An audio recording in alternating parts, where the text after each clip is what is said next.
Hello there. Welcome in to a Wednesday edition of the show. So glad to have you, whether you're listening on 740 KVOR, Extra Sports 1300, or the streaming apps of those two fine radio stations, which deliver you clear, uninterrupted audio of this and any of your favorite shows on both KVOR and Extra Sports 1300. Those apps are both free to download. They're both free to use, and they're both sponsored by Diversus Health, mental health and well-being for all. A veritable cornucopia of sports topics coming your way over the course of this program, and I'd love to get your thoughts. 719-247-1313 is the number if you want to call or text into the show. And if you're watching the show on any number of social media platforms, you can drop a comment while you are there, and it works just as well. Let's start with some hoops today. Actually, it's going to be a lot of hoops today because there's a lot going on in the National Basketball Association. The good news is the Denver Nuggets are getting healthier. Christian Braun returned last night. He looked very much like he looked the last time the Nuggets brought him back from his ankle injury, which is ineffective and just kind of there. And the way he looked last time they brought him off the injured list made them want to put him back on the injured list. So we'll see. One game, so let's see how Christian Braun builds up here over the next few games before the All-Star break. But he's back. If he stays back, then you've gotten Nikola Jokic back and Christian Braun back in the last few days. Now you're waiting on just Aaron Gordon and Cam Johnson. So that's the good news. The bad news is that clearly the Denver Nuggets aren't healthy enough to beat the best teams in the NBA. The last two games, they have faced the top team in the West in Oklahoma City. That was Sunday night. They lost 121-111 at home. Last night in Detroit, the number one team in the East, the Denver Nuggets lost 124-121. So they're like in it by the score, but if you watch these games, they're just not. Right now, as currently constructed, they are not on the level of the top team in the West and the top team in the East. In fact, it wasn't that long ago, about a week ago, that the Denver Nuggets played Detroit in Denver. And last night's game and that game looked very similar.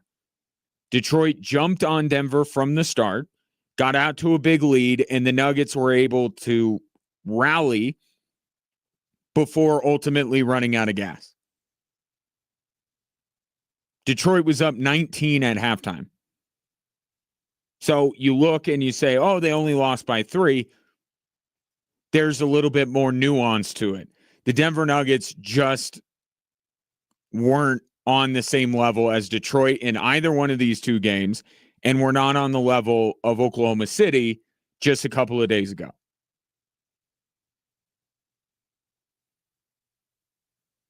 Now, part of the problem, in addition to Aaron Gordon and Cam Johnson still being out, is the fact that so many players are on minutes restrictions. Nikola Jokic just came back a few games ago. Christian Braun, they're reintegrating into the lineup. And the Denver Nuggets did not play Spencer Jones. And I won't bore you with the NBA legalese, but essentially,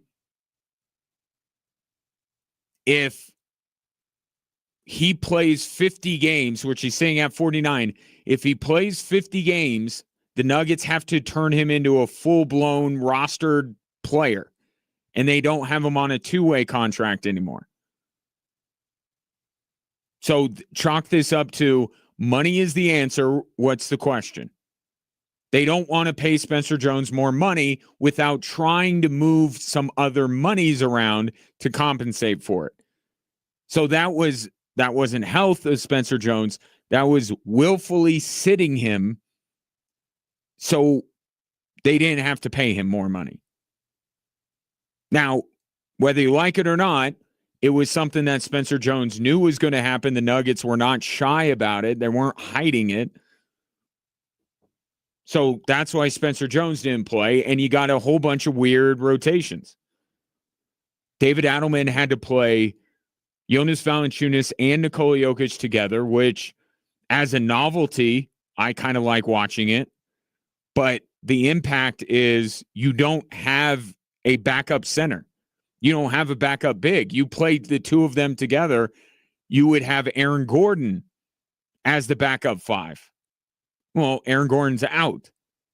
So playing those two guys together screws up the rotations even more. And they just look like a team that doesn't know quite what to do with the personnel that's surrounding them on a nightly basis. Here's David Adelman, the head coach of the Nuggets, with more on that. The challenge for us right now is with all the things that are happening, people coming back, the minute restrictions, we have to avoid paying attention to that. We just have to play and just deal with it as we go. And we're going to have some clunky moments. It's the rotation's different. We tried different things tonight. Just trying to fit people into the minutes they can play. And that's how it's going to be. I was really proud of the comeback, but I was not pleased with the early energy in this game. So there's David Adelman saying we got to play through it. And that's true. Like, the season is going to pause for the All-Star game here eventually, but it's not going to pause right now and wait for the Denver Nuggets to get everybody back and everybody in their right spots. And I think David Adelman overall, you have to say, has done a great job in balancing all of this. But what they have run into the last couple of games are two of the best teams in the NBA. And it's one thing to be able to get by against Brooklyn, against Washington, against the Clippers. It's a completely different story to go up against the top team in the East and the top team in the West and expect all of this to come together in order to get wins. So the Nuggets, with the players out and the other players who are working their way back, they're not a match for the top team in each conference. But there's also a theme here beyond just where OKC and Detroit are in the standings. I'll use Nikola Jokic's word to describe both of these teams, but he used it last night talking about Detroit. They're handsy.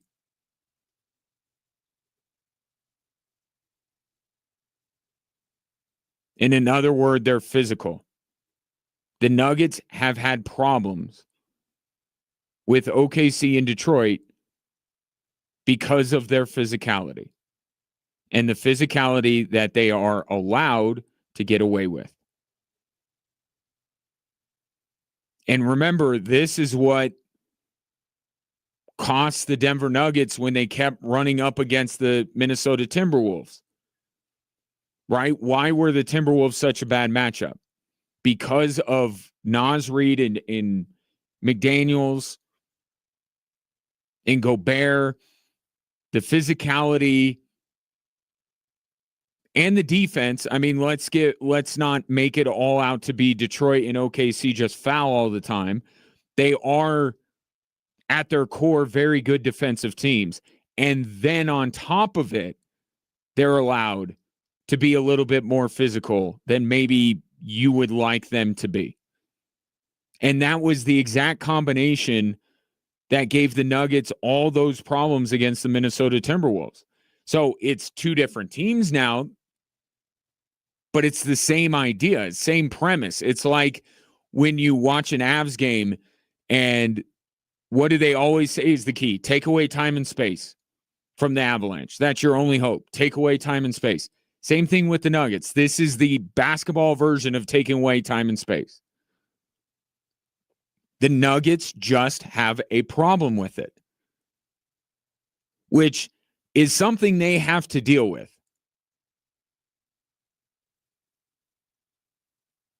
Right? With Minnesota, there wasn't as much of the officiating discourse as there is right now, and I'll get to that momentarily.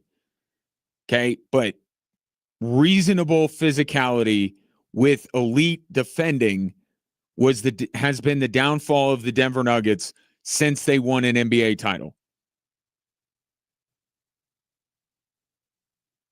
And it's just like the Avs with the time and space thing. You got to figure it out.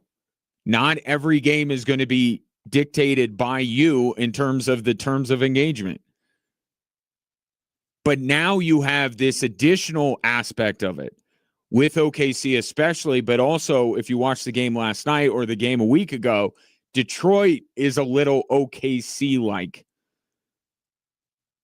when it comes to what they are allowed to get away with in terms of physicality. And the frustration level from David Adelman is getting higher. The frustrating thing about these games is Cunningham shoots 11 free throws, Jamal shoots 13, Jokic shoots 3. And it's like a totally different game being played around the rim, near the basket. And I'm trying to figure it out. It's just like two different basketball games going on with the bigs and the smalls. And we just have to find a way to play through that. And it goes back to what I talked about on Monday with OKC. Okay, and Mark Daigneault, being the elite head coach that he is for Oklahoma City, made the decision last year in the playoffs to put Alex Caruso on Nikola Jokic, which if you just heard that, you'd be like, why is he doing this? How can Alex Caruso hope to be able to defend Nikola Jokic? Forget the skill, the size, the sheer size difference on those two players. Why is that a good move? Because in part, and I like Alex Caruso, that dude battles. So that's part of it. That's half the battle, is that Caruso is a willing participant and willing to get in there and bang bodies with Nikola Jokic and try to knock him off of his spot. But the other half is that Daigneault and the Thunder recognized that the officials are going to allow smaller players to be overly physical with Nikola Jokic to make up the difference physically. And what David Adelman is saying, and I think many Nuggets fans would agree, that's not fair. If you're going to put a smaller player on Nikola Jokic, you should not be allowed for them to compensate. That's a willful decision that they made. If they think they can defend Nikola Jokic with a player that's 5 or 6 inches shorter and giving up 100 pounds, then that's on them. Why are they given help by being allowed by the officials to hack and claw and grab? That shouldn't be allowed. And that's what David Adelman is saying here. It's going beyond what should be allowed, and the fact that not much physicality is being allowed when it's guard v. guard, right? Shea, with the number of fouls that he drew the other night, and he mentioned it. Cade Cunningham went to the free throw line quite a bit. And to be fair, David Adelman points out Jamal Murray shot plenty of free throws. This is a Jokic-specific conversation. And even Nikola Jokic is getting frustrated because last night he was asked what adjustments his team should make. Just a foul more because, I think the foul is good. It's good tactics and good detail in tactics, so just foul more. Not that I'm translating, but allow me to emphasize what Nikola Jokic is saying. And Katie Wingy's question in there, too, was trying to almost like as a clarifying question. Oh, you mean be more physical? And Nikola Jokic is like, no, foul more.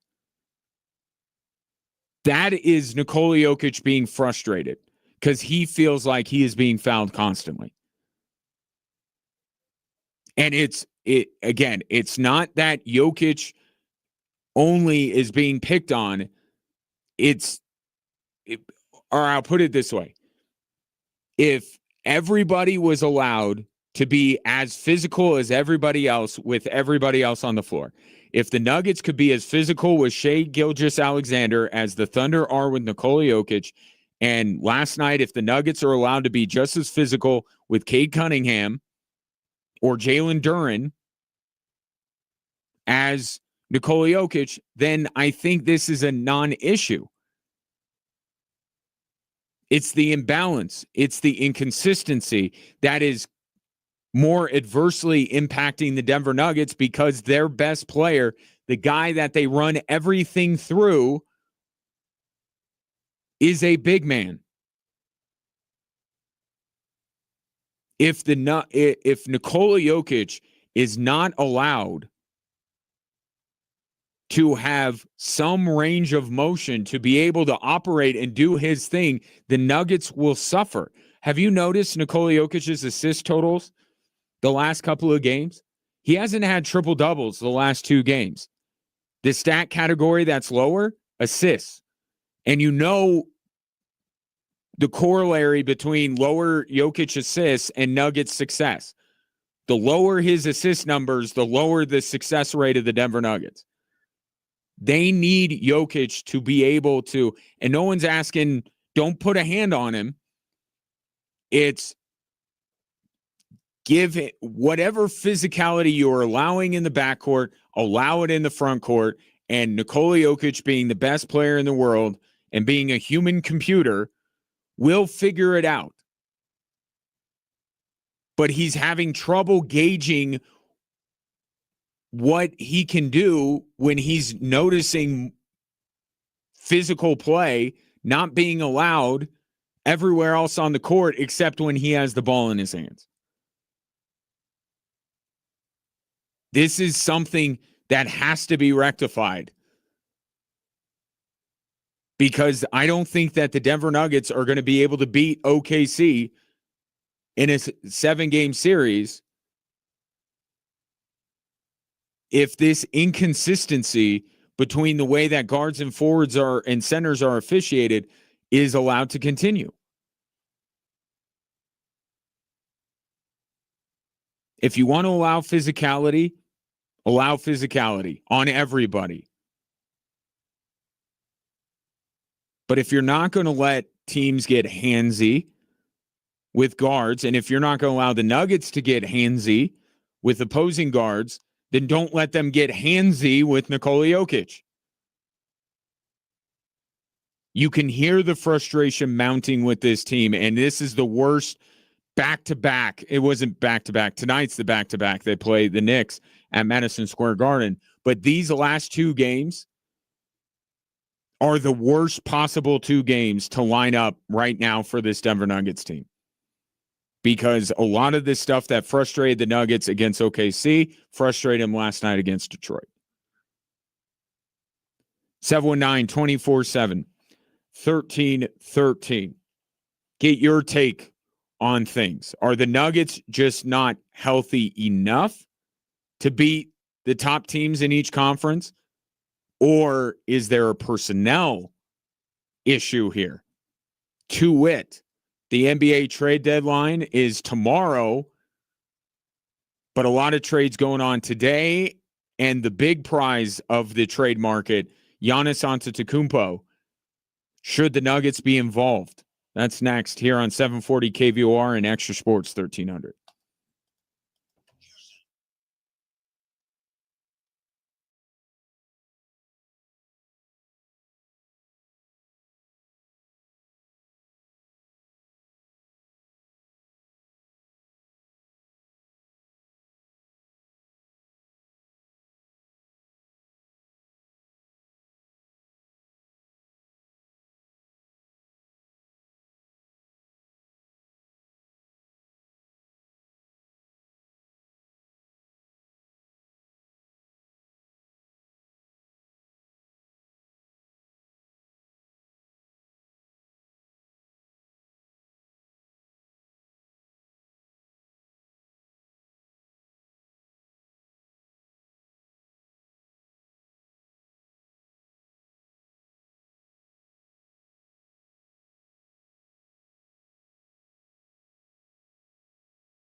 Guys, avoid the annual Valentine's Day panic. Win a diamond heart pendant from Louisa Graff Jewelers with premium lab-grown diamonds.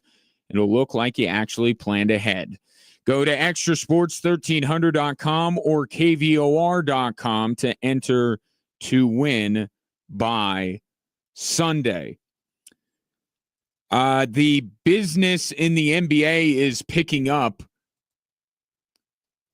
about now less than 24 hours away from the NBA trade deadline. The reason is, you remember when it was shortly after the Luka trade that the Lakers tried to get Mark Williams from the Hornets, and it was like right at the deadline, and then they put him through a physical and he failed the physical, allegedly, and then the trade fell apart. What you're seeing today, and we'll get into all the moves, but why you're seeing this flurry of activity is so in case another Mark Williams situation comes up, there is time for a team to pivot and look elsewhere. So it's almost like this has become trade deadline day. But the top prize of the trade market has yet to be moved, as Giannis Antetokounmpo is still a member of the Milwaukee Bucks. Now, don't get me wrong, plenty of teams are making other moves to try and get the assets and the cap space necessary to bring in Giannis, but as of right now, no one has made a trade yet for Giannis. And so every NBA city, every NBA fan base is kind of asking to themselves, would I like my team to get Giannis? And why should this fan base be any different? Matt Moore, who's a terrific writer, Action Network, fan-sided, he's covered the Nuggets for years. Thought-provoking work of prose from him on fan-sided regarding trading for Giannis.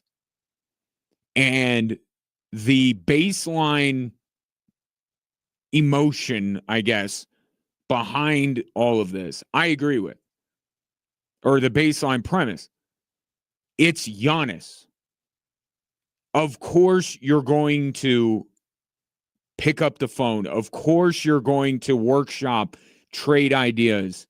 It's Giannis. He's one of the 3 best players on planet Earth. You do that.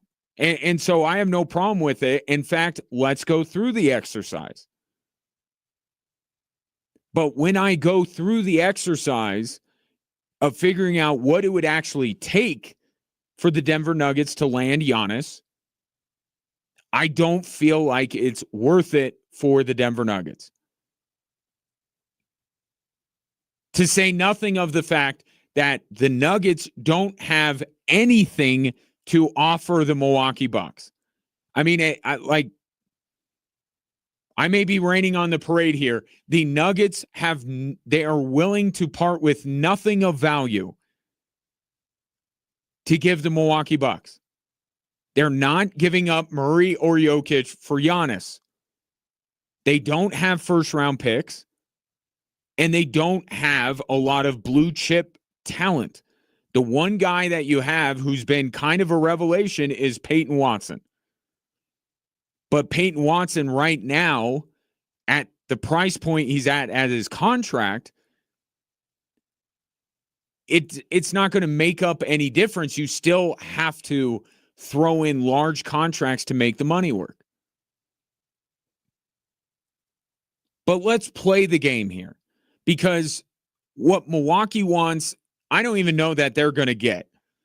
Okay, because they want all these first-round picks and they want blue-chip young talent, and I can't find a team that combines those two things, that is actually interested in him. More on that in a moment. He puts out the idea of Cam Johnson, Aaron Gordon, and Christian Brown for Giannis. Okay?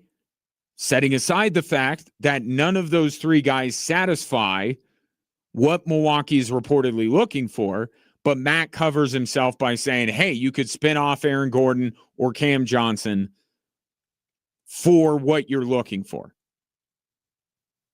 Right? So you basically be getting one young player in Christian Brown who you may like him, may not, and then two guys that you could dangle in front of contending teams and get that draft capital that you are desiring. So, okay, let's continue on with the premise here. And I'll ask the question, why isn't Oklahoma City involved in landing Giannis? Why isn't San Antonio being talked about? Why aren't they showing interest? Especially OKC.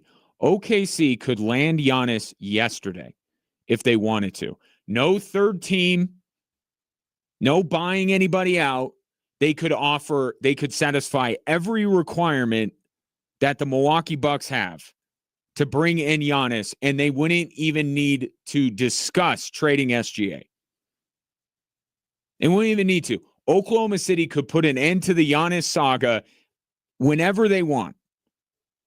They have so many draft picks, and they have so much young talent that Milwaukee would accept a trade from them in a heartbeat. Why are they not trying to get Giannis? It's because the reason they won a title and the reason why they believe they can win multiple titles is because of the depth and draft capital that they have. So to offer up both of those things to get Giannis when you just won a title doesn't make any sense to Sam Presti. And it shouldn't make any sense to the Denver Nuggets.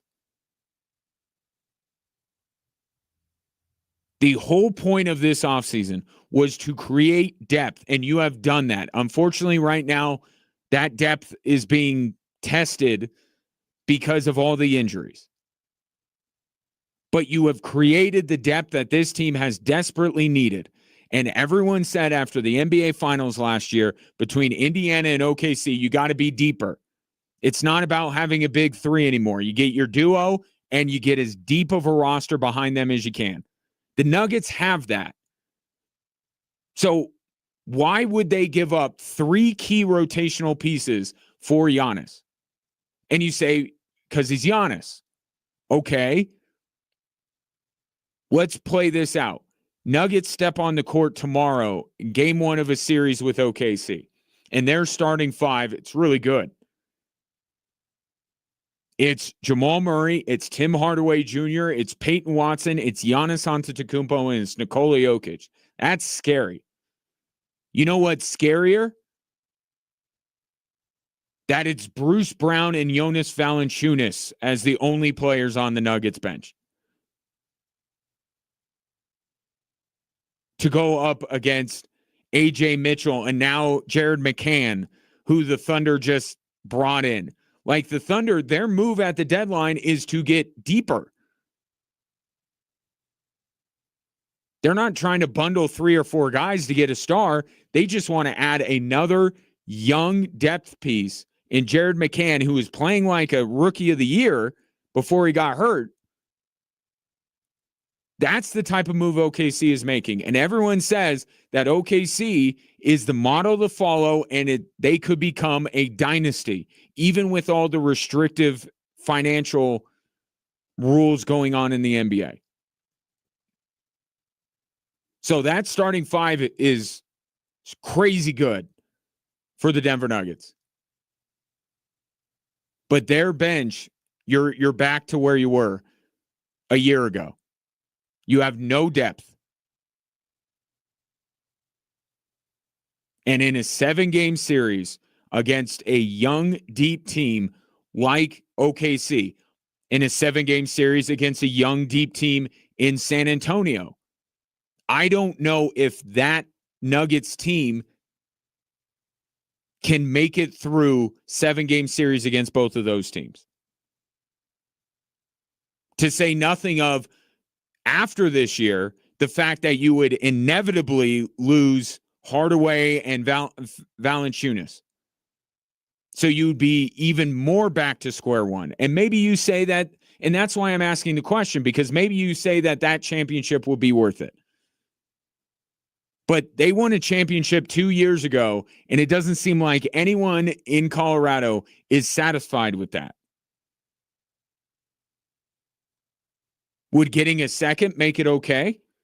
Now we're good here. They don't have to win another one as long as Nikola Jokic is in a Nuggets uniform. You tell me if that's the way you feel. Just getting a second, that's all he needs. That's all we need. We're good. Because a lot of franchises would kill for one. The Nuggets used to be a franchise that would kill for one title. And they won one title, and now Nuggets fans have been miserable ever since.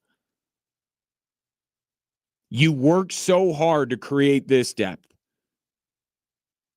And you are built to win now in this NBA. The NBA fundamentally changed the minute the Denver Nuggets won the title. Josh Kroenke talked about it. We built ourselves under one CBA and immediately had to go into the other.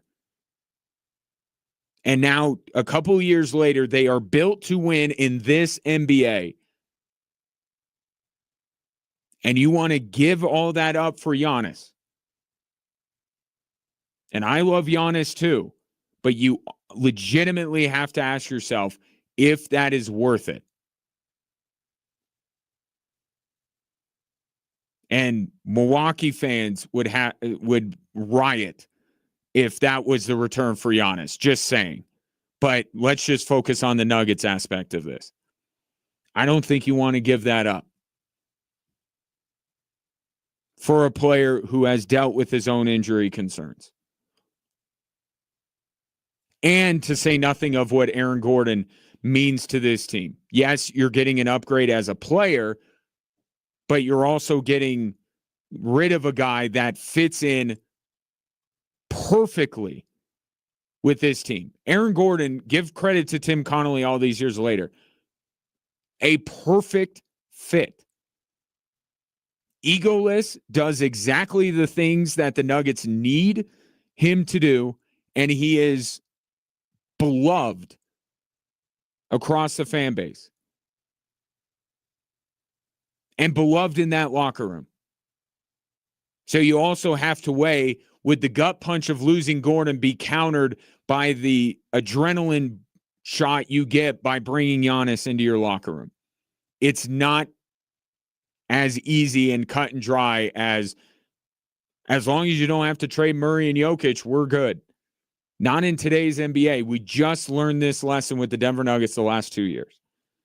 I'm not making the deal. Would you? 719-247-1313. Coming up next, Giannis not on the move yet, but plenty of guys are. We'll get to them next here on 740 KVOR and Extra Sports 1300.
Celebrate the final Cup Classic game of the season on March 10th, presented by KeyBank. Don't miss out on the Gabriel Landeskog bobblehead. It'll be the last one of this collection.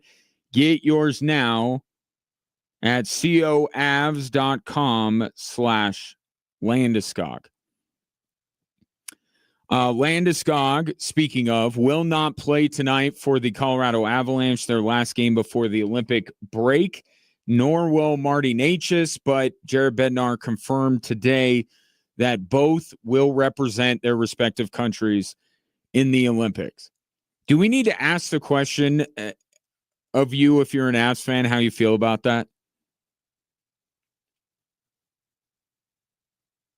Clearly, this Avalanche team has hit a bit of a rough patch since Landeskog got injured.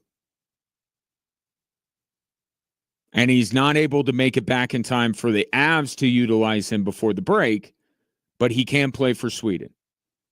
It's an uncomfortable conversation. Seems like only Mark Cuban is brave enough to say what I think many people are thinking. We'll get into that conversation a little bit later. But want to stick with the hoops because things have gotten really nutty in the NBA with these trades going on today in advance of the trade deadline. The biggest one or most significant one, and maybe that's all we have time for in this segment, and I can get into the rest of them a little bit later. It's the benefit of not having just a 1-hour show. Today, the Dallas Mavericks traded Anthony Davis to the Washington Wizards.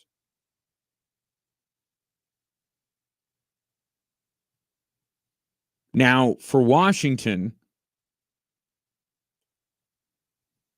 you pair Anthony Davis with Trae Young, and together, that might be enough to get the Wizards out of the Eastern Conference in 2021. So very exciting for Wizards fans to have Trae Young and AD together on the same team. What in the world is Washington doing? Seems this screams we got to get butts and seats. We got to move merchandise. That's what this screams. But maybe there's a 4D chess move coming where they rehabilitate Trae Young and Anthony Davis, and they end up getting a bigger haul down the road. But the half of this trade, the more interesting half of this trade is not Washington. It's Dallas. Because this concludes the Luka Doncic trade, which happened about a year ago to the day. Remember when the Luka trade hijacked Super Bowl week? The conclusion of the trade happens the week of this year's Super Bowl. Essentially, because they got Mavs got Chris Middleton back, they're going to cut him. He's not going to play for the Dallas Mavericks. So essentially what you have here as the return for Luka Doncic, one of the 3 best players on planet Earth, Max Christie, Marvin Bagley, 3 first-round picks. Ooh, pretty good. 3 first-round picks, right? Well, one of them is held by the Lakers, the team that Luka is helping win now. One is held by Oklahoma City, and not one of those OKC is holding on to the Clippers pick type. It's OKC's actual pick in this upcoming draft. It'll be in the 30s. It will be 30. And Golden State Warriors, which you go, okay, maybe that one, if it's far enough into the future, it's protected. So it would be in the 20s. Or else they don't get it. If Golden State drafts higher than that, the Mavericks don't get that pick. And then 3 second-round picks. That's it. Max Christie, Marvin Bagley, 3 first-rounders, none of which will be above 20 in the draft, and 3 second-round picks. for Luka Doncic. And the Mavericks want you to just see Sham's tweet where he says they get multiple first-round picks in return. That's what they want you to see. They don't want you to delve into where those picks are coming from and what they are ultimately going to be. These are not good. Like, we've had this conversation about the Denver Nuggets and the quality they're getting through the draft with Deron Holmes and Julian Strawther, right, over the last couple of years. Part of the reason they're drafting late in the first round, these are where these picks are going to be for Dallas.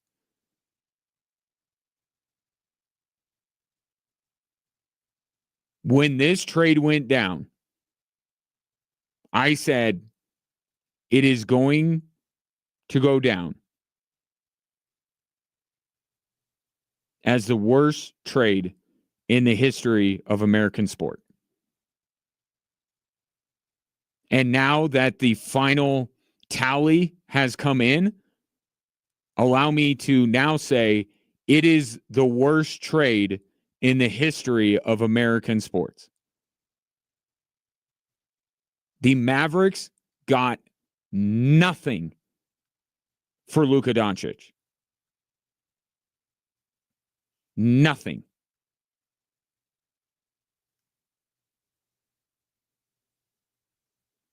And yes, some of this will be blamed on Nico, and you can pin this on Nico because Anthony Davis has no trade value because he is a broken down version of what he once was.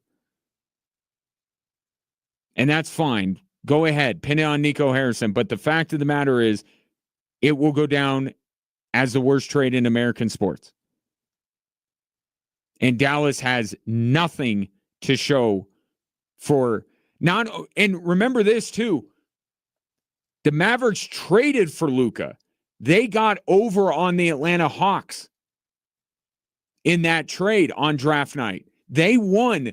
They saw something in Luka that apparently Atlanta didn't. And they won. And they got this guy. And he took them to an NBA Finals and was the face of their franchise post Dirk Nowitzki. And they get nothing in return for him. And the only thing that may keep Dallas Mavericks fans from throwing themselves off of a bridge is the fact that Adam Silver rigged the NBA draft lottery so the Dallas Mavericks could have Cooper Flagg. But that has nothing to do. They didn't get the pick that they won the lottery with from LA. That was their own pick. Had Adam Silver not done what he has routinely done and what David Stern did before him, and that is rig the NBA draft lottery, the Dallas Mavericks would be the worst off organization in all of sports. They would have nothing to look forward to. They have Cooper Flagg. They can rebuild it. The foundation is still strong. They have Cooper Flagg. But Cooper Flagg has nothing to do with the Luka trade.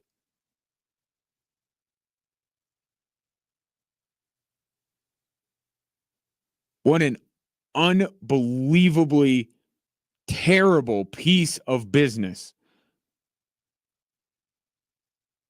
Or pieces of business that the Dallas Mavericks have conducted in the last calendar year. Just putrid stuff.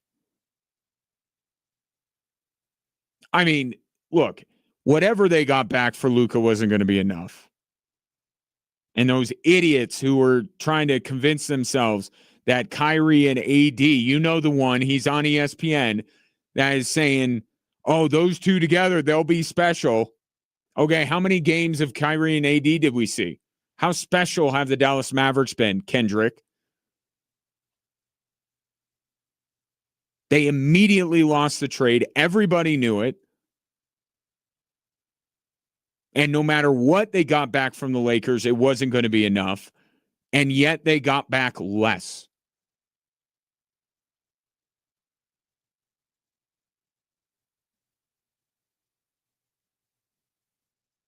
Three bad first-round picks, 3 second-rounders, Max Christie and Marvin Bagley, if the Mavericks even choose to hang on to Marvin Bagley.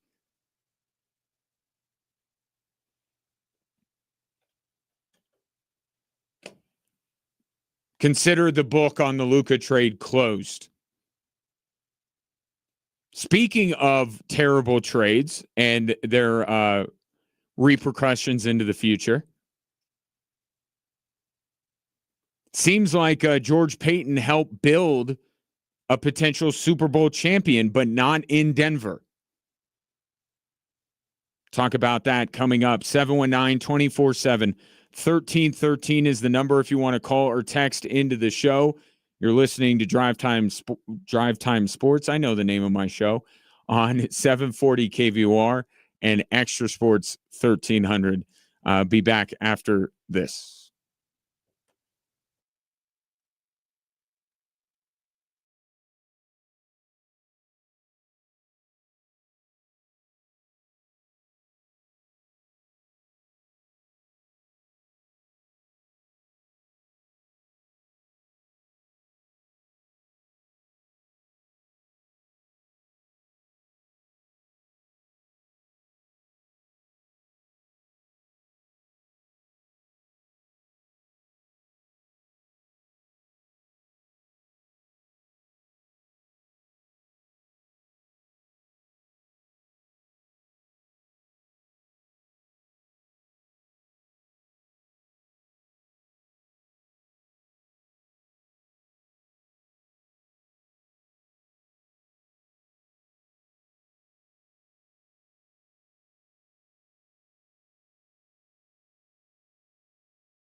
Welcome in hour 2 on this Wednesday. Shouts to those of you watching the show, whether you follow Extra Sports 1300 or 740 KVOR on Twitter, Instagram, Facebook, or YouTube.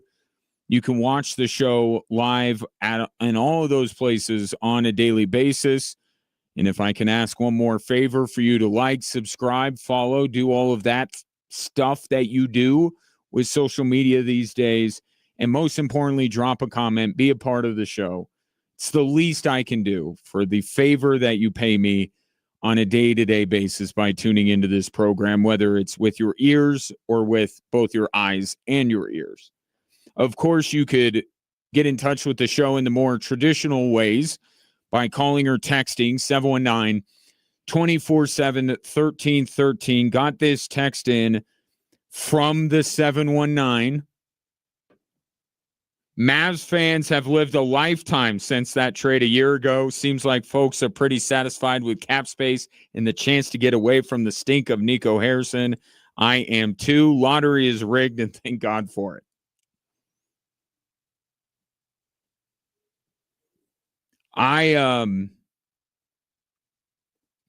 That, of course, in reaction to the fact that today the Mavericks have closed the book on the Luka trade by trading Anthony Davis to the Washington Wizards for nothing. I mean, they actually got things in return, but they'll probably buy out all the players, and the draft capital they got back is not any good.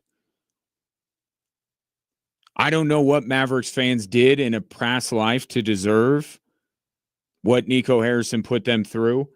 But I am very glad that, and to the point about the cap space, you do have Cooper Flagg. And that's why I say you can rebuild this franchise. But you had to set fire to it and reduce it to rubble before you could rebuild it. Now, that wasn't Nico Harrison's vision. He was just drunkenly stumbling around and lit something on fire, and it burned the entire Mavericks organization to the ground. But I'm saying you can really only rebuild once you've been reduced to rubble, and that, think about it like Wayne Manor in Dark Knight, right? You can rebuild it. You have Cooper Flagg. You have a desirable location in the NBA ecosystem in Dallas. They can rebuild, but it will have nothing at all to do with what they were able to get in return for the face of their franchise, Luka Doncic. But now I hope Mavericks fans can rest and look forward to brighter days with Cooper Flagg. And Kyrie's supposed to come back at some point, I believe. Speaking of trades that did people no good, seems like George Payton has been at least indirectly responsible for two teams competing for a Super Bowl this year. One that actually got there, and unfortunately for him, that's not the team that he wanted to get there. But on Sunday, you're going to see 4 players, 3 of them announced as starters, that were part of the return for Russell Wilson. Charles Cross, the starting left tackle of the Seattle Seahawks, Derek Hall, who's their starting defensive end, Devon Witherspoon, who's one of the better cornerbacks in the game, and then Boye Mafe, who has played in all 17 games this season. Not a starter, but somebody who will be on the field quite a bit on Sunday in Santa Clara. And what I had forgotten is that Drew Lock is still on that roster. Now, he's the backup, and the great irony of the Denver Broncos trade is that none of the actual players that Denver dealt have helped Seattle. get to where they are. It's been the theoretical players that have. But therein lies why you can't be too upset about it, Broncos fans. John Schneider won GM of the year this year, in part because of what he did with the draft capital he received from the Denver Broncos. Right? Laid the foundation that they plopped in Sam Darnold and away they go. But he had to take those draft picks and turn them into something. Right? And it's like when everyone talks about the Herschel Walker trade. And that's what the Russell Wilson trade was immediately compared to, the Herschel Walker trade. The bigger story in that is not the idiocy of the Minnesota Vikings. It's the brilliance of the Dallas Cowboys to take that haul and turn it into what they did. Those draft picks in the hands of a lesser general manager wouldn't have amounted to anything. But Dallas, to their credit, turned it into the nucleus of a dynasty. And that's where I think that's the nuanced difference here that I understand in hindsight, in retrospect, it is a very lopsided trade. And there's no doubt that the Vikings lost that trade. Just like George Payton took a big fat L with the Russell Wilson trade. And it wasn't, and almost the reason why he took the big fat L was not because of what Seattle did with what he gave them. It's what Russell Wilson wasn't when he arrived in Denver. But make no mistake about it, George Payton messed up. He blew it. And Seattle has used it to propel themselves to a Super Bowl a few years later. But you can't get too carried away because, again, John Schneider took these draft picks and were able to get players that have helped Seattle build a defense that has the most takeaways and has allowed the third fewest points in these playoffs.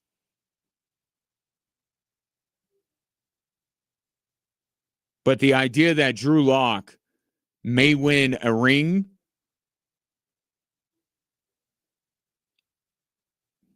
before anyone on this Broncos roster, that's tough. That's tough because he was drafted to get the Denver Broncos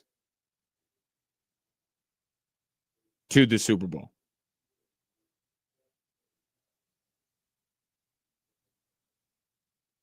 In fact, one of the guys that John Schneider drafted with the capital that George Payton gave him, Tyreek Smith, he now plays for the Chiefs. Doesn't help them at all, but just as an aside. So, yes, the Denver Broncos lost that trade decidedly.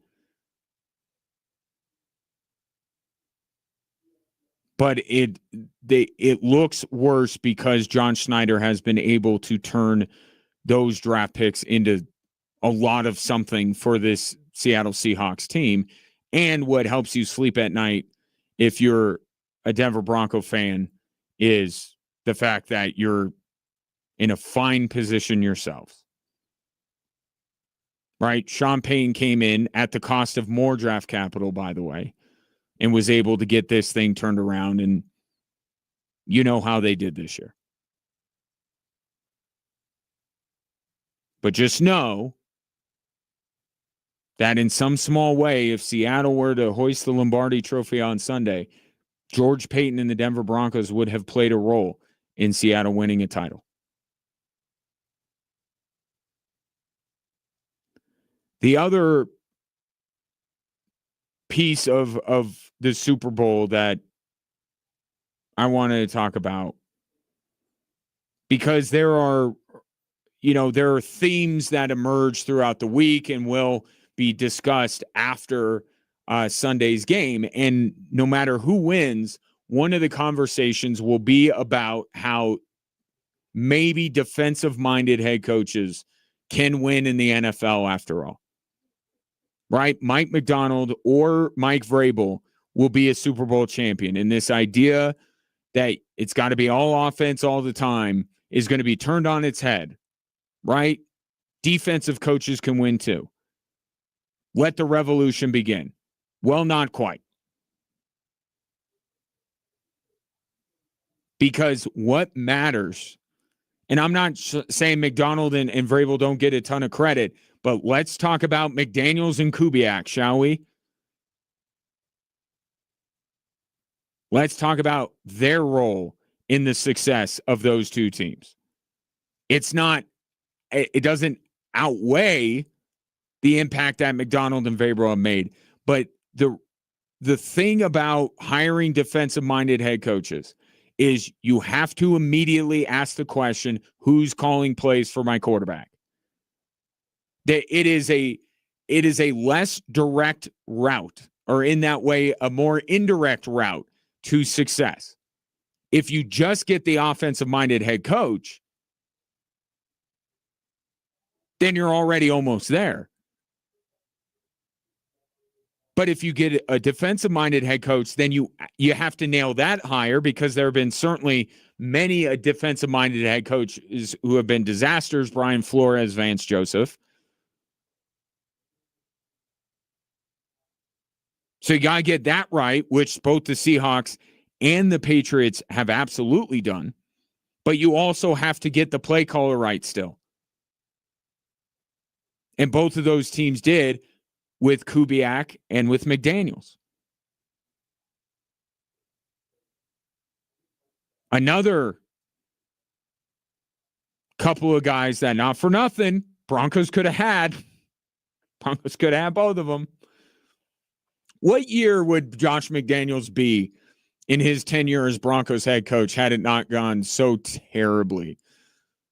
He'd be one of the longer. He'd be the longest tenure coach in the NFL, wouldn't he? Yeah, he probably wasn't going to make it this far with Denver, even if it had gone well. But then Kubiak, and now Kubiak's going to end up in the division, coaching the Las Vegas Raiders with Fernando Mendoza, which it took them a year. They could have been at this point last year, but the Raiders now are in a position that they're actually doing the right thing to try and get back to relevancy in this division, which is don't try to be as good as the other three teams in the division right now. And they're not going to be. They're going to draft Mendoza, who's not going to be he's not going to be Jaden Daniels his first year, but I like Fernando Mendoza. And I think that they're taking a worthwhile risk in Clint Kubiak, and it's the type of risk that a team like the Raiders need to do. Clint Kubiak can't take over, the Buffalo Bills, although the Bills hired Joe Brady, so, good luck with all that. We didn't really get into that, did we?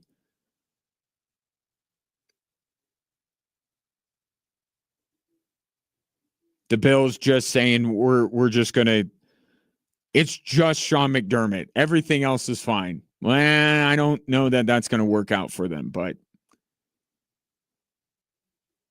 for the Raiders, I think Clint Kubiak's a great hire. And maybe and I remember I had Matt Sims on leading up to the AFC Championship game, and he didn't think Clint Kubiak was quite ready to become a head coach. Well, going back to yesterday's conversation about the Sean McVay effect and how teams are now saying to themselves, better to be a year or two early than a year or two too late. So I think, and roll the tape, I don't say this much, Raiders got it right.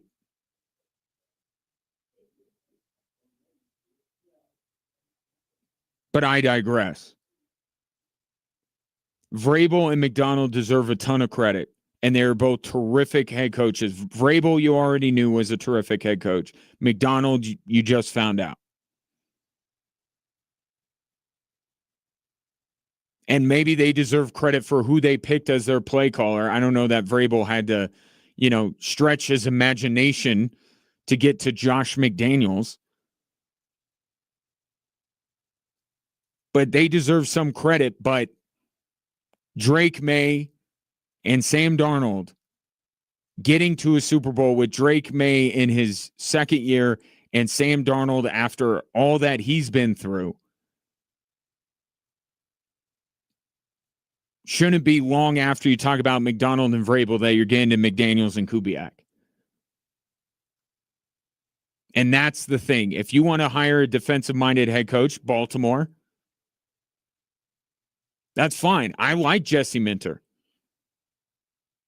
But my question when they hire Jesse Minter is who's he going to get to call plays? And he got the Bears OC who didn't call plays last year under Ben Johnson. So that's a little risky. This is all a little risky from the Baltimore Ravens. But that's what I said. I like Jesse Minter, but he's got to get it right for his offensive coordinator. And I don't know that the guy that Ben Johnson didn't entrust with play calling duties is the right guy. But then again, look at what we're saying about Davis Webb, and Sean Payne didn't entrust him to call plays. So we'll see. I think that's the thing. You hire a defensive-minded head coach, he better get his offensive coordinator right. And Vrabel and McDonald both did, and it's a big reason why Seattle and New England are playing on Sunday. 719-247-1313. Take your thoughts on the Super Bowl. Feels like from the conversation yesterday, some of you are still into it. Maybe not, frothing at the mouth in anticipation over Sunday's game, but still kind of intrigued by the matchup.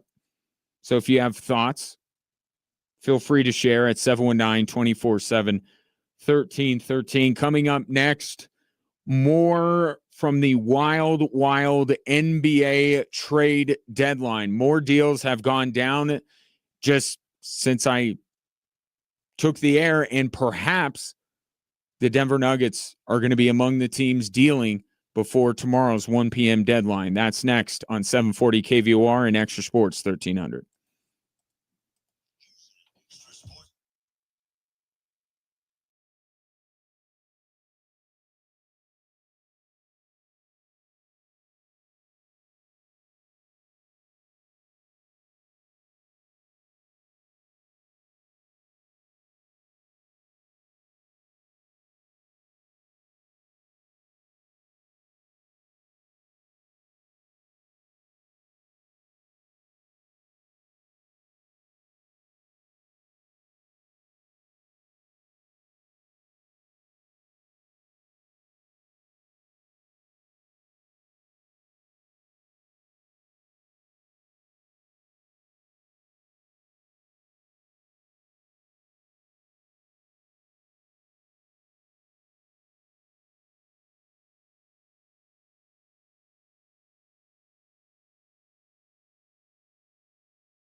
Somebody take away the keys of the NBA because their trade deadline is drunk.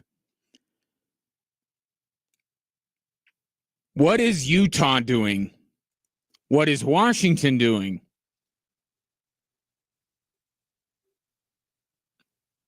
So many moves being made in the last day or so, and the trade deadline isn't even till tomorrow. One trade in particular that people are asking, why are they doing this, is the James Harden trade with LA and Cleveland. I actually like the trade for Cleveland. Okay? And I know that your immediate objection, because it's my objection too. I don't think anyone can argue that James Harden is a more talented player than Darius Garland. He absolutely is. And by the way, he's infinitely more available than Darius Garland is, who will not play tonight for the LA Clippers, by the way. Which is interesting. Will they do a video tribute to James Harden the day after trading him? Because those two teams play each other. Anyway, no one can argue that James Harden's a more talented player than Darius Garland. And from a basketball standpoint, Cleveland's backcourt was way too small. And now you had teams, and you saw this in the Eastern Conference playoffs with Halliburton and that group with Indiana. They abused Cleveland's backcourt. In large part because Darius Garland is not large. So, and it's not to say that Darius Garland's not a talented player, but putting him with Donovan Mitchell, it's not a good fit. And Cleveland found that out when they flamed out in the playoffs last year. So from a basketball perspective and from a sheer talent perspective, player A, player B, Cleveland got the better end of the deal. But you don't care about that. You can concede that and still have a major issue with this. The question about this trade is why, for a team that is in desperate need to take the next step in the postseason, that the regular season is now irrelevant and they just need to win in the playoffs, why they are betting on one of the preeminent playoff shrinkers in NBA history. And I'll counter your question with the question. Who do you trust in the Eastern Conference? Or better yet, who do you not have serious reservations about in the Eastern Conference? Like, go ahead, name one team in the East that you're like, oh, I'd stake my reputation on this team. The Celtics with a hypothetical healthy Jason Tatum. That's the only team in the East I trust. In fact, I said at the beginning of the year, don't sleep on Boston. Don't write off Boston, even without Jason Tatum. And you know why I said that? One, because I'm a big fan of Joe Mazzulla and Brad Stevens and Jaylen Brown and Derek White, but also because I don't trust a single one of these other teams in the Eastern Conference, Cleveland included. I don't trust the Knicks. I don't know that I trust Detroit, who hasn't won a playoff. I don't think they've won a playoff game. Maybe it's just series since I was in college. So there are things to like about all these teams. I don't trust any of them. So I think Cleveland's looking at it and saying, well, we know we can't win with Darius Garland. We know that. Okay, so we got to try and find somebody else. We can find a guy who is more talented, who's a better player, more accomplished, physically a better fit with our team. And yes, there are serious questions about James Harden in the playoffs, but who isn't there questions about? So Cleveland is making the bet like, I'm not okay, but you're not okay. We're all not okay. We're the NBA's Eastern Conference. We're the JV squad of the NBA. We don't have to get through Jokic and Wemby and Shea to get to an NBA Finals. We got to get through the Knicks, who thought Tom Thibodeau wasn't a good enough coach for them, and Mike Brown was going to put them over the top. We got to get through the Boston Celtics, who don't have Jason Tatum yet. We got to get through Indiana, who doesn't have Tyrese Halliburton. We got to get through the Detroit Pistons, who have been terrible for the last decade and now just got good.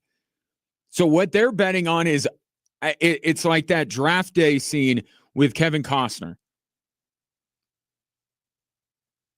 right? Where he says, Joe Montana, they said he didn't have a good enough arm. What was John Elway's? Threw too many picks or too out of control? What was it? I don't remember. But basically he said, find Bo Callahan's thing and see if we can live with it. Every one of these Eastern Conference teams have what you would consider a fatal flaw on why you would bet against them. Celtics don't have Tatum. Pacers don't have Halliburton. The Pistons just got here. The New York Knicks are a mess of an organization. And yeah, Cleveland is betting somewhat on James Harden. Is it the worst flaw that any of these Eastern Conference teams have? I don't think it is. And what they're getting in James Harden, I mean, there's no doubt that right now Cleveland's going to be a better team. Watch them go up the standings. And yes, you will have those questions about them during the Eastern Conference playoffs, but they will be playing a Celtics team that may not have Tatum. Or they'll be playing, a young Piston, an inexperienced Pistons team. They're all flawed. So in the meantime, how about you just upgrade the player and figure the rest out later? And that's exactly what Cleveland is doing. And I get it. I'm not going to parade through the streets. I'm still not betting on Cleveland. I'm just saying I understand the psychology behind making a move like this. No one is really that good in the East. So can we overcome it? Because we do have a bona fide playoff performer sharing the backcourt with him. Maybe we can lean more on Donovan Mitchell in the playoffs. So I get it. I mean, I'm not,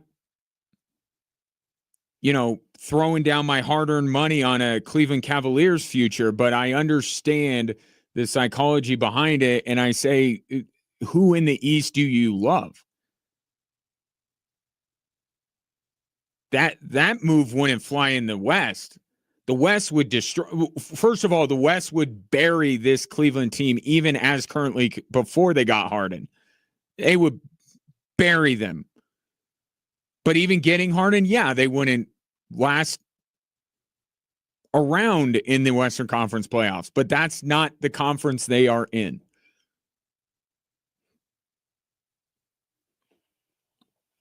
So that was probably the big headlining trade before Anthony Davis got dealt for Magic Beans by the Dallas Mavericks. I got to try and figure out what Utah is up to. Like, Utah would be really good with this roster if they just had a star player. Like, they got, like, Markkanen I really like, and I like Jaren Jackson Jr., who they just picked up from Memphis, and I like Walker Kessler, and I like Keontae George, but I don't see any one of those guys leading a team to a championship, especially in the Western Conference. So it's like Utah is like they're decorating their house, but they have no place to sleep yet. Like, they have all these other things like that you like, but it's like, how are you going to live here? place to sleep. Well, we'll figure that. We'll get that later. But look at this fantastic coffee table I got. Doesn't this vase tie the entire room together? This armoire, it's beautiful, isn't it? And I guess that's one way. That's one way to go about it. And they'll just try their luck at the lottery in a draft that's pretty stacked and hope that their star is in this draft and they put him with these really nice pieces and suddenly Utah becomes something.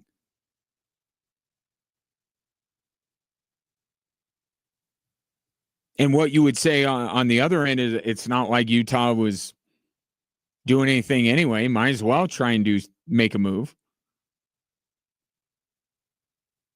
And don't forget who's behind that organization now. Okay, his son's the one that's technically in charge, but Danny Ainge is behind that organization. I think Utah is going to get it right, but it just looks very weird right now because they don't have a star that you build around, yet they're building around. They're building around nothing. Got to hit in the lottery. 719-247-1313. Our question of the day that was posed on Facebook earlier. Should the Nuggets make a trade? Okay, last 2 games, I should say, they fell to the top team in each conference. Is that because they're not healthy, or is it something greater? Does this team need to make a move, and if so, what?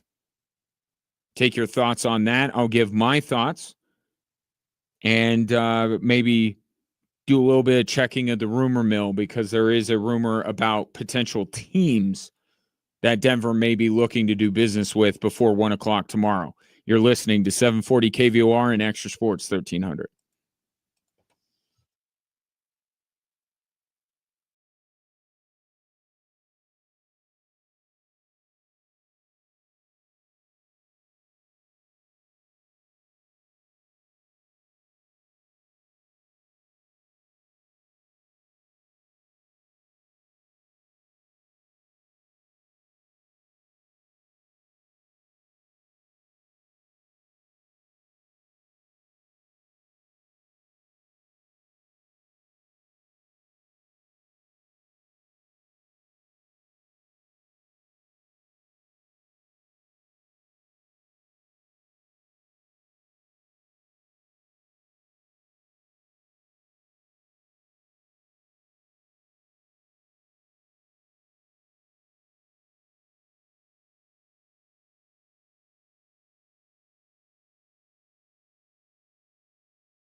It is trade season in both the NBA and NHL.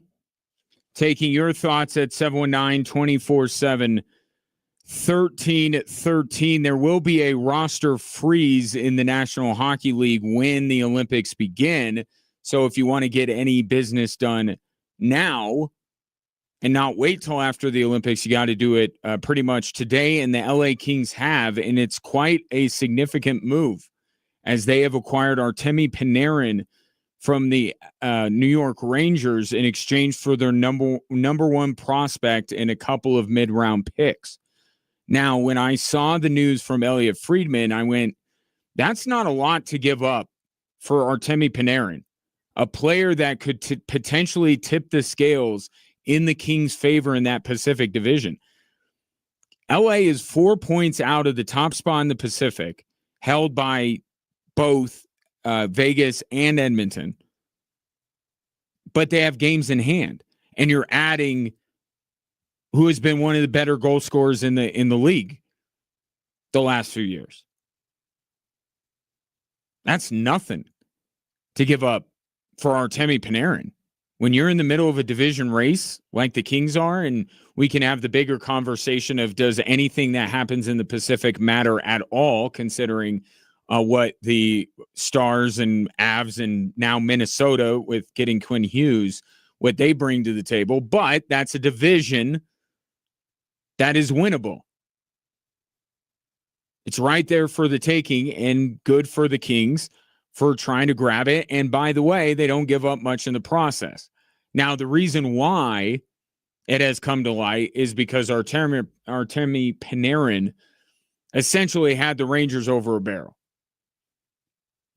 because Panarin is due to become a free agent. So a team that trades for him would want assurances that Panarin's going to stay long term. And so when the Rangers went back to Panarin on that, he went, yeah, I just want to go to LA. No, you don't want to go? Nope. Do you want to go to Carolina? Nope. Do you want to go to Toronto? Nope. Washington? LA. And the Rangers, what choice do they have? Trade Artemi Panarin earlier. Yeah, they had that option, didn't they? But they didn't do anything with it, and that's on them. But given the situation they're in, Artemi Panarin could kind of call his shot here, pick where he goes, and the Kings offer their best prospect, but it's a hockey prospect, and in the grand scheme of things, he's probably like a top 50, but definitely not top 25 prospect. Not much return for the New York Rangers. And then Panarin turns around and signs a 2-year extension with the Kings. So that's an interesting one. But more of the deals are going on right now in the NBA. And should the Denver Nuggets join the party? That's our question of the day. Some from Ryan Blackburn. This is Ryan White for Denver Stiffs for a long time. Covers, he's in it. He covers this team on a daily basis. So he's a reliable source of reporting. And he says, watch Hornets, Nuggets, or Pacers, Nuggets for potential trade before the deadline. So let me do what you would like to do, but you may be driving in your car. Let's look at the Hornets roster. Probably not going to be Con Knipple. Definitely don't want LaMelo Ball. Any winners there? Nope. Not really. How about the Pacers? Halliburton, Siakam. Do you think that those teams are willing to trade? I don't think, if the Nuggets are going to make a move, I don't think it's going to be one where you go, whoa, oh my gosh, Ben Wallace did it again. That was in the offseason. This is going to be a monetary move in order to Now pay Spencer Jones, who is starting tonight in New York, which means his two-way contract that's it. They got to sign him to a real NBA contract now. They're going to make a move to shed salary. And look, if it's Zeke Najee's salary they're dumping, then maybe that's going to be met with a thunderous round of applause from Nuggets Nation. But it will be financially driven. It will not be a core player, because I think that the Nuggets see it the same way I do. To give up the depth that you work so hard to create on your roster, to give it all up in one foul swoop because you want to go star chasing, is not a good idea. It's not wise. But healthy, this team might be the best in the NBA. And the third reason, they don't really have much to offer anybody. They really don't. But like a year ago, that would be very bad news. In this case, not really. It's not bad news, right? Because who do you want to give up? Jalen Pickett, Zeke Naji, Julian Strawther, Hunter Tyson. Like, these are not significant moves. They're not going to get you anything.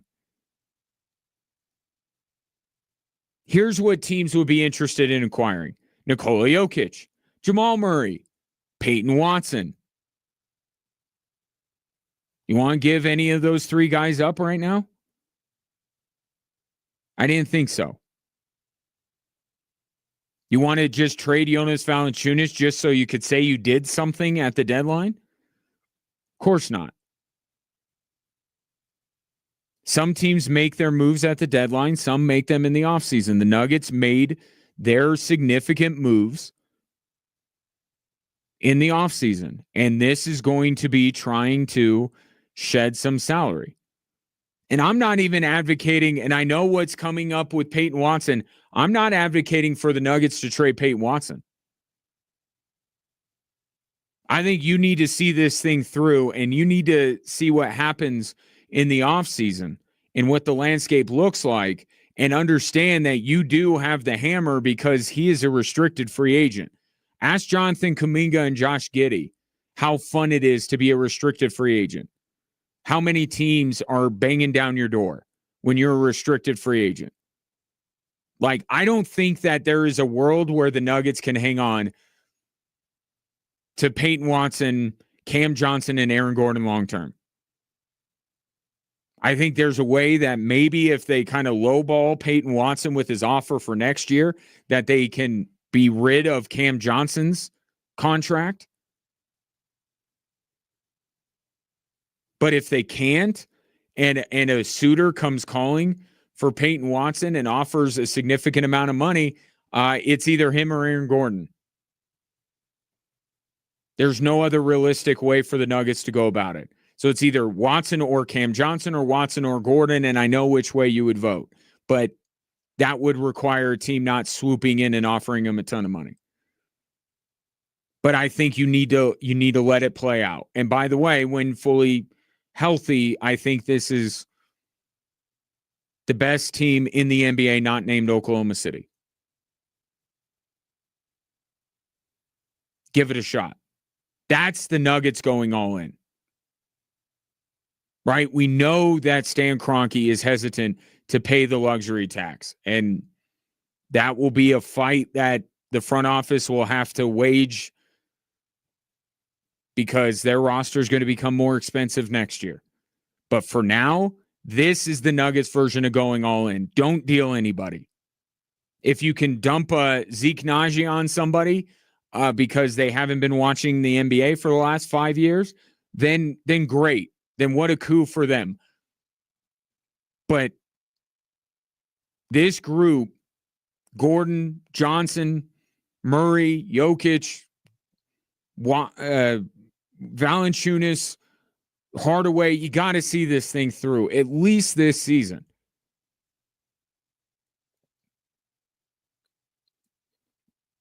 Now, what's interesting is that with the Wizards bringing in Trae Young and Anthony Davis and some of the moves that the Hornets have made, there are very few teams with a lot of money this offseason.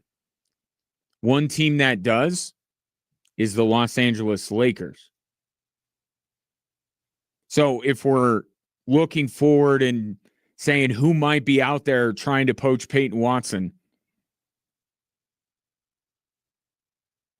might be Luka and the boys. But that's tomorrow's problem. For now, it's will the Nuggets do anything before the deadline? I don't think it's going to be anything that you will be over the moon excited about, but that's okay. Because I think that the Nuggets did all the work they needed to do this offseason. Now, absent a Nuggets move, the only thing that I think as a Nuggets fan you're rooting for tomorrow, please don't let Tim Connolly pull this off and get Giannis in Minnesota. That's it. That's all. If Giannis goes to Miami, and Miami Heat fans are just objectively hilarious. They always think they have a chance at a star. It's cute. It really is. But Miami, if he goes there, who cares?